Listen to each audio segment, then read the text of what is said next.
एक गांव के पास के एक जंगल में एक चुड़ैल का साया था। वो चुड़ैल वहां से आने जाने वालों को जान से मार डालती थी, जिससे गांव वाले बहुत डरे हुए थे।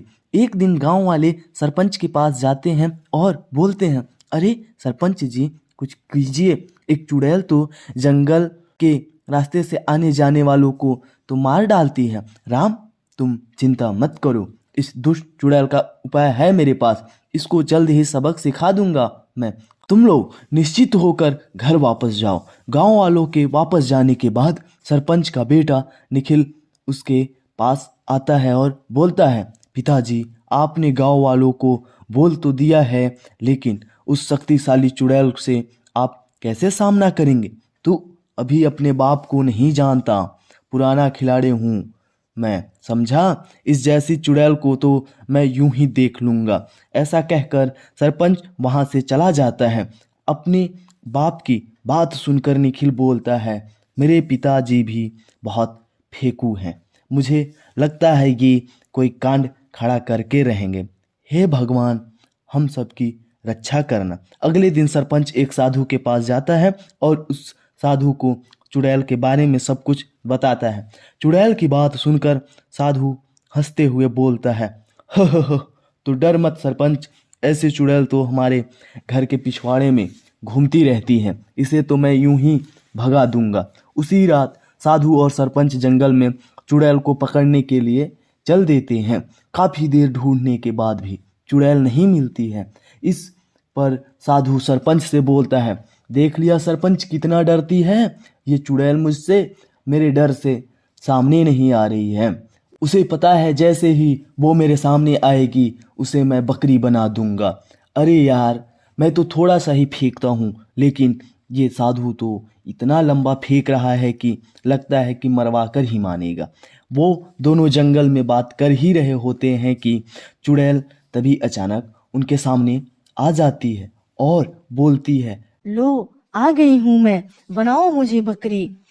चुड़ैल की बात सुनकर सरपंच डरते हुए बोलता है, चुड़ैल जी, हम लोग तो मजाक कर रहे थे, भला हम आपको बकरी कैसे बना सकते हैं? आप कहो तो मैं बकरी बन जाता हूँ। सरपंच की बात सुनकर चुड़ैल हंसते हुए बोलती है, मैं तेरी बात नहीं कर रही सरपंच, मैं तो इस ढोंगी बाबा की बात कर रही हूँ, जो बड़ा तांत्रिक बना फिर रहा है।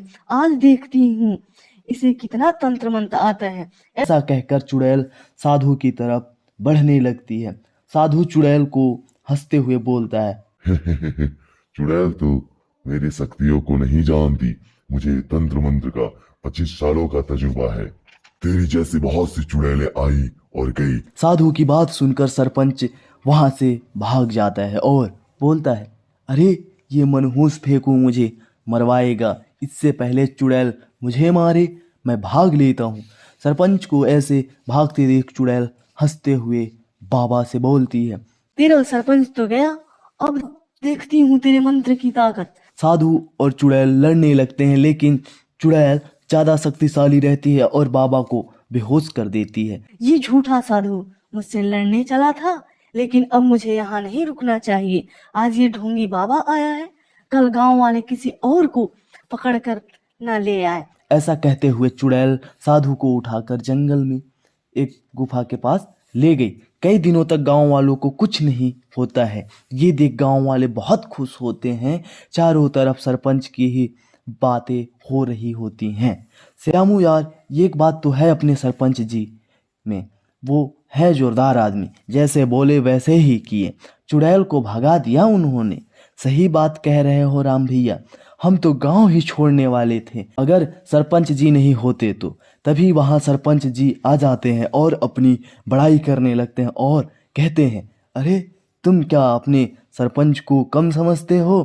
अरे बड़ी बड़ी चुड़ैलों को भगा दिया मैंने, तुम सब हंसी खुशी रहो। रहते हुए कोई चिंता की बात नहीं है। उधर दूसरी तरफ चुड़ैल एक योजना बना रही होती है और जंगल के बाहर एक सोने की खटिया बनाकर रख देती है और छुप जाती है। ये गांव के लालची इंसान सोने की खटिया के लालच में जरूर पड़ेंगे और फिर मैं उनको खा जाऊंगी। तभी वहां से राजू नाम का एक व्यक्ति जा रहा होता है। राजू की नज़र अचानक उस सोने की खटिया पर पड़ती है और वो उस खटिया के पास जाता है। अरे वाह, कितनी बढ़िया सोने की खटिया है, मज़ा ही आ गया। ये तो बहुत महंगी है, क्यों ना इसे घर ले जाऊं। राजू लालच के कारण वो खटिया उठा लेता है और उस खटिया को लेकर अपने घर चला जाता है। घर पर उसकी पत्नी सबिता बोलती है, अरे ये सोने की खटिया कहाँ से मिली, ये तो बहुत महंगी है। सबिता की ये बात सुनकर राजू बोलता है, जितना महंगा होगा उतना ही फायदा होगा, अब हम करोड़पति बन जाएंगे और पूरी दुनिया घूमेंगे। सही कह रहे हो पतिदेव, तो मैं तो खूब गहने बनवाऊंगी और सेठानी की तरह रहूंगी। फिर राजू और सबिता खटिया को रखकर अपने कमरे में सो जाते हैं, लेकिन राजू को नींद नहीं आती और उठकर वो सोने के खटिया के पास जाकर कहता है कि एक बार इस खटिया पर तो सोकर देखूं कैसा लगता है। सुना है अमीर लोगों के बेड सोने के होते हैं। ऐसा कहकर राजू खुशी से उस खटिया पर सो जाता है। रात में वो खटिया उड़ने लगती है और उड़ती हुई खटिया चुड़ैल की गुफा के पास जाकर रुक जाती है और चुड़ैल हंसते हुए कहती है, ये भी बढ़िया योजना है, किसी को कुछ पता भी नहीं चलेगा और मेरी भूख भी शांत हो जाएगी। तभी राजू उठ जाता है और चुड़ैल को सामने देख कर बोलता है, चुड़ैल जी, मैं यहाँ कैसे आया, मुझे जाने दो। राजू की बात सुनकर चुड़ैल बोलती है, तुझे तेरा लालच ले आया, तुझे अमीर बनना था ना, बिना सोचे समझे सोने की खटिया उठा ली तुमने और मेरे जाल में फंस गया। इतना कहकर चुड़ैल तेज तेज हंसने लगती है और चुड़ैल राजू को मारकर खा जाती है। उधर अगले दिन राजू को ना पाकर जोर जोर से रोने लगती है सबिता। अरे मेरे पति ना जाने कहाँ चले गए, सुबह से कुछ पता नहीं चल रहा है, क्या करूँ मैं, और सोने की खटिया भी गायब है, कहीं किसी औरत के चक्कर में तो नहीं पड़ गए मेरे स्वामी जी। सबिता की रोने की आवाज़ सुनकर गांव वाले वहाँ इकट्ठा हो जाते हैं और सबिता से बोलते हैं, क्या हुआ सबिता भाभी, क्यों रोए जा रही हो, कहाँ चले गए राजू भैया। अरे मुझे क्या पता कहाँ चले गए, मुझे पता होता तो मैं ना खुद ढूंढ लेती। रात में तो कमरे में ही लेटे थे, लेकिन सुबह होते ही ये गायब हो गए। फिर गांव वाले और राम मिलकर राजू को खूब ढूंढते हैं, लेकिन राजू का कहीं पता नहीं चलता है। इस तरह उस चुड़ैल को सोने की खटिया के लालच में रोज कोई न कोई फंस जाता था और चुड़ैल उसे मारकर खा जाती थी। एक दिन राम जंगल से गुजर रहा था, तभी उसे सोने की खटिया दिखाई दी। अरे इस घने जंगल में सोने की खटिया, लेकिन ये आई कैसे, पता करना पड़ेगा। राम काफ़ी देर तक इधर उधर देखा, खटिया के मालिक को ढूंढता है, लेकिन उसे कोई नहीं दिखाई देता है और वह थक कर एक जगह बैठ जाता है। इस घने जंगल में सोने की खटिया किसने रख दी, मुझे तो इसमें कुछ रहस्य लगता है। एक काम करता हूँ, इस खटिया को अपने साथ ले जाता हूँ। ऐसा कहकर राम खटिया को अपने साथ लेकर चला जाता है और अपने घर पर रख देता है और गांव वालों को बुलाने चल देता है। और गांव वाले राम के बुलाने पर उसके घर पहुंच जाते हैं। सरपंच खटिया को देखकर बोलता है, अरे राम, ये बहुत महंगी है खटिया, ये तुम्हें कहाँ से मिली, तू तो करोड़पति बन गया।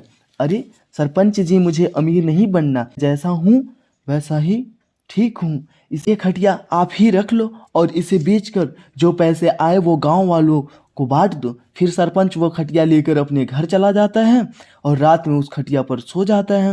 रात होते ही खटिया उड़ने लगती है और सोते हुए सरपंच को लेकर चुड़ैल की गुफा में आ जाती है। सरपंच भी जाग जाता है, अरे ये मैं कहाँ आ गया, लगता है ये भूतिया खटिया है, लगता है मैं तो आज गया। तभी वहां चुड़ैल आ जाती है और सरपंच को देखकर हंसने लगती है।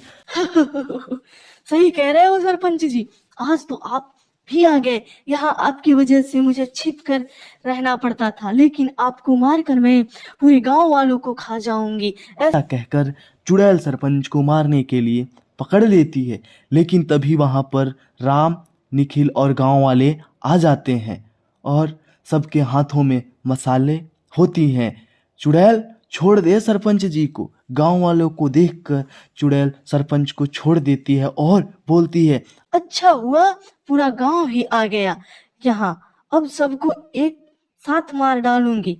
एक एक कर मारने में मेरा भी समय बर्बाद होता था। ऐसा कहकर चुड़ैल गांव वालों की तरफ बढ़ती है। तभी निखिल एक त्रिशूल चुड़ैल की छाती पर मार देता है। वाह, ये क्या किया तुमने? ये तो पवित्र त्रिशूल है। अब मैं नहीं बचूंगी। ऐसा कहकर चुड़ैल मर जाती है और गांव वाले भी अपने अपने घर चले जाते हैं।